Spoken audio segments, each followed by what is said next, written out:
Antarctic life. It's the 12th of March, and one of the great challenges of Antarctic life is to make relevant little daydreams that you have about the future, or as folks say on the East Coast of North America and in the United States, the future. And Antarctic life is thinking about the future in ways that if it can apply here and now, all the better. So use the idea of, why would anybody move to Antarctica? Well, right now, you'd be on the technological frontier, and you'd be at the mercy of the technology that's produced far away. Clue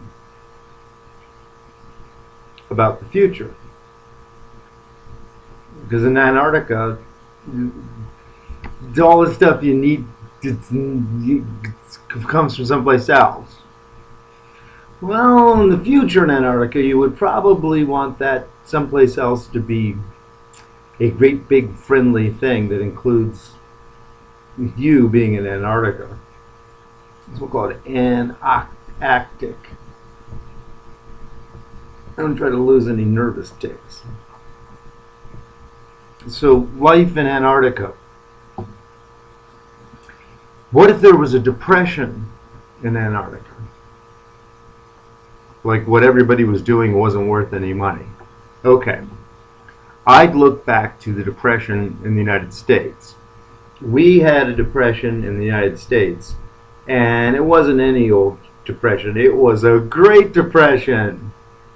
And in some ways, if you weren't busy starving to death, choking on dust, I didn't hear about like millions died. That came just somewhat little later. One of the famous things about the Great Depression was cities were born because it was a Great Depression. People got a hold of automobiles, and a lot of them drove to California. Now, some college students would say, well, that kind of sounds like a road trip. And then someone would explain that everybody was broke and there was no food.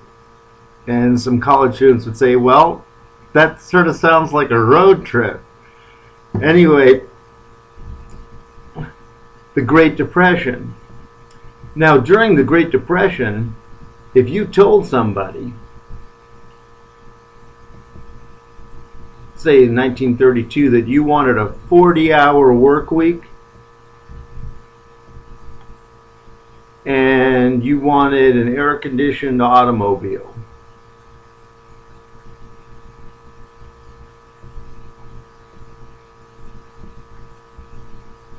okay, now this is, so you'd work 40 hours, and they'd say, oh, cool, so let me see, let's get this straight, we'll write that down.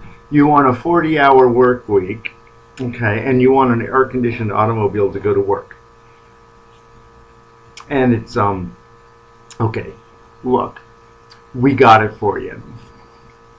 There's two options. You can go to Central America and see if you can take over a country, and you can probably get a 40-hour work week and something like an air-conditioned automobile. Or you can just go in the back of the shed, and we got some kerosene we don't need, and you can just huff a whole bunch of it. Just sniff it until you're silly, and you probably will get more than just like that. You just have to sort of just keep up the will to 40-hour work week in an air-conditioned automobile. Sure. Well, people call this like the huge recession. And I'm a pedestrian out here, and there's all these people driving around in air-conditioned automobiles. But there's no work. Now, back in the Depression, there was no work, and eventually what we got was, for all kinds of good reasons, we got a 40-hour work week. Well, what it meant was, sure, you had like super performers who could work, like to work 70-hour weeks.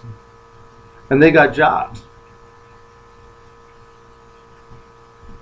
Well, the history of winning World War II, which was an enormous favor that the United States did for the world, based on our ideals and our natural resources. There's our air-conditioned automobile. Put some blue tires on it or something. Okay, so 40-hour work week. And if there's the Dust Bowl, and then off to California. I say now, I've been calling for 30, but 30 doesn't get your attention. You say people, we want, lawyers know this sort of thing. You tell people, if you stab me with that knife, you're going to go to hell for a long time. How long? No. Okay, forever. And then people maybe back off. Like 20-hour work week.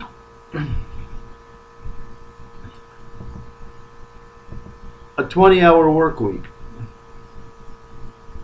And like a GI Bill.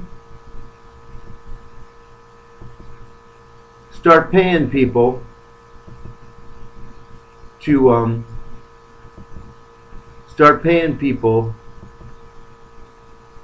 be one of those 30 million who have laptop computers. 30 million people have laptop computers in the United States.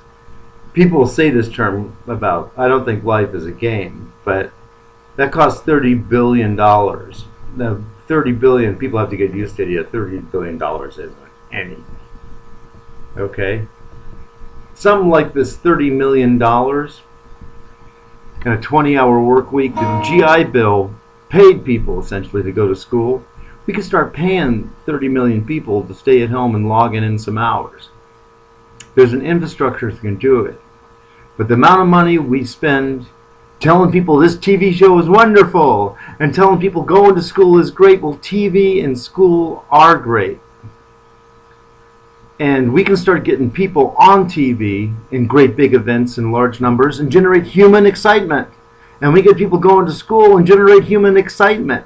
It was like, do people go like, hey, the parade of SAT scores? No, March Madness is a whole bunch of people. Whoa! Well, that we have the infrastructure to get whole bunches of people together and communicate with the very thing you're watching now. So 30 million people getting paid to educate themselves. I've got a computer that costs well under $600. More like $5.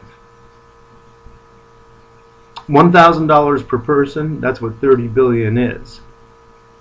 30 billion is 30 million laptops plus 4 or so weeks on the internet, months on the internet. People will be addicted. And we'll have a responsive, intelligent American populace that can think about how in 20 generations they can live in Antarctica the way people live in places like Chicago or Las Vegas now.